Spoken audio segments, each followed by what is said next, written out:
Good morning, everyone. In today's news, our reporter will be speaking to the one and only C. Tetani. Let's see what he has to say.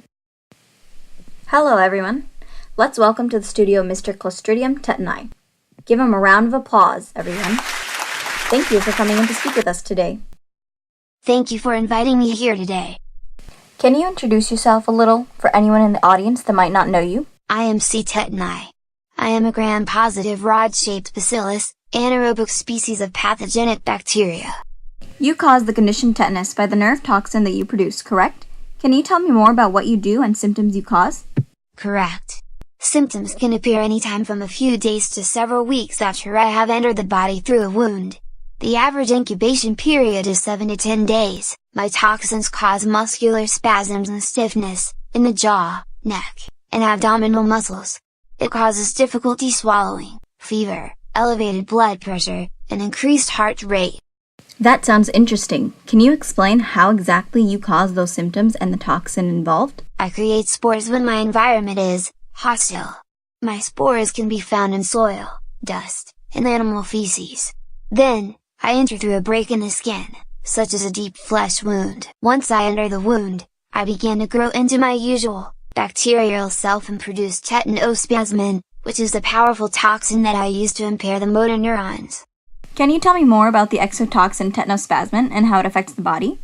It spreads through your bloodstream and lymphatic system, allowing it to reach many areas within the CNS, including motor end plates, spinal cord, the brain, and sympathetic system. It blocks the release of neurotransmitters between motor neurons, blocking the usual inhibitor impulses. This leads to uncontrollable muscle contractions and spasms. Tetanospasmin sounds like it causes a lot of damage. We also know there's another exotoxin you produce called tetanolysin, which has a necrotizing effect that facilitates the spread. For those who are wondering about the bacteria's culture, it is best to use pre-reduced oxygen blood agar plates. These plates should be kept in anaerobic conditions, and remember to minimize exposure to oxygen when inoculated. Can you confirm that on blood agar medium you grow an extremely fine swarming layer over the surface of the plate? Your colonies are rarely more than 1 millimeter in diameter, slightly raised, and have a round glass appearance with filamentous edges. Does this sound correct? That is correct. I also produce a greenish fluorescence coloring the McConkey media, containing neutral red. You are saying you produce a greenish color in McConkey media even though you don't ferment lactose or fructose? That sounds fascinating. You also show incomplete hemolysis initially, and then after producing tetanolysin, complete hemolysis can be seen. It all sounds quite extraordinary. Let's move on and now talk about your transmission and epidemiology. We have reports from all over the world, especially in densely populated regions with hot, damp climates that contain rich soil and organic matter. Are those regions your preference? Yes. These are my favorite regions to live in. I mostly infect people after burns, crush wounds, ear or dental infection, animal bites, elective surgery, etc.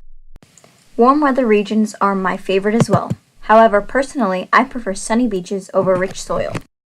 Did you know that there was a marked decrease in mortality rates after the 1940s when your toxin was introduced into routine childhood immunization and awareness spread? I did. Actually, almost all reported cases of tetanus nowadays are in people who have never been vaccinated or those who are not up to date with booster shots. Right. Let's move on to the diagnosis of tetanus and how we can treat it.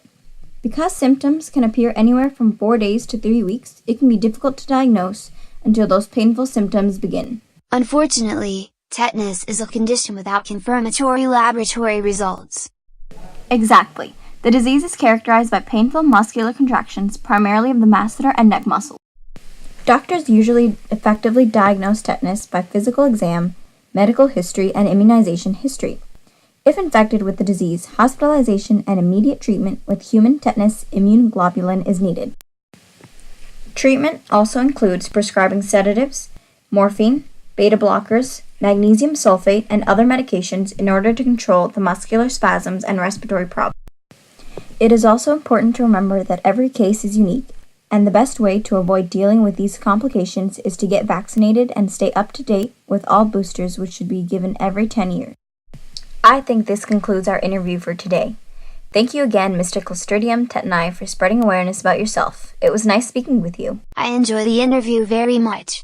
Thank you for giving me the opportunity to introduce myself to those who are not aware of my severity, or the damage I can cause someone infected.